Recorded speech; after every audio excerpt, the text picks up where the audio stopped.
వీడియోగ్రాఫర్లు ఫోటోగ్రాఫర్లు డైరెక్టర్లు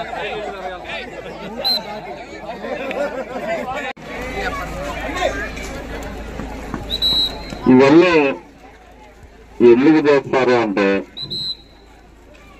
మట్టిలో మాణిక్యాన్ని వెతికే ప్రయత్నం ఈరోజు మరి గ్రామ స్థాయి నుంచి స్కూళ్లలో ఎవరైతే ప్రతిభ కలిగిన మరి క్రీడాకారులు ఉంటారో వాళ్ళందరినీ బయటకు తీసుకురావాలి.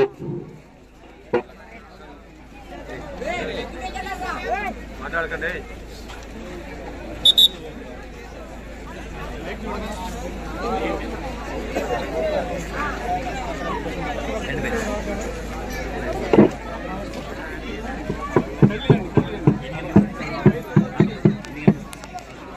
వాళ్ళందరినీ వెలుగులోకి తీసుకురావాలి, వాళ్ళకి మెరుగైన శిక్షణ ఇవ్వాలి.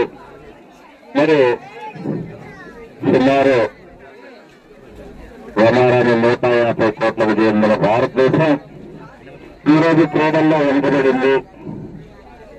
కారణం ఏంటంటే ప్రతిభావంతులు లేక కాదు, గుర్తించలేక మనకున్న ఆర్థిక వనరులు సహకరించక మరి పేద దేశం నుంచి ఇప్పుడిప్పుడే మన అభివృద్ధి చెందుతున్న దేశంగా మారుతున్నాం. కాబట్టి ఆ క్రమంలో మరి అన్ని చోట్ల నుంచి స్కూల్ స్థాయి నుంచి యూనివర్సిటీల వరకు కూడా ప్రతిభావంతుల్ని తీర్చిదిద్దే కార్యక్రమంలో భాగమే ఇవన్నీ తెలియజేస్తూ క్రీడలు ఇది మంచి శారీరక దారిద్ర్యాన్ని ఆరోగ్యాన్ని ప్రసాదిస్తాయి. అంతేకాదు క్రీడల్లో ఒక టీమ్ స్పిరిట్, ఒక పోరాట పటిమ, అలాగే ఒక ఐకమత్యం మరి కులాలకి మతాలకి అతీతంగా ఒక భావాన్ని ఏర్పడతాయి అన్నమాట. కాబట్టి విద్యార్థులందరూ కూడా ప్రతిరోజు కూడా మీరు జనరల్గా మీరు ఎక్సైజ్ కూడా అవసరం లేదు, మీరు పరిగెడతానే ఉంటారు, గెలుపుతా ఉంటారు, ఇచ్చేస్తూ ఉంటారు. ఒక ఆటలో మరి పాల్గొనడం ద్వారా శరీరానికి కొంత శ్రమను కలగటం ద్వారా మరి ఆరోగ్యవంతులుగా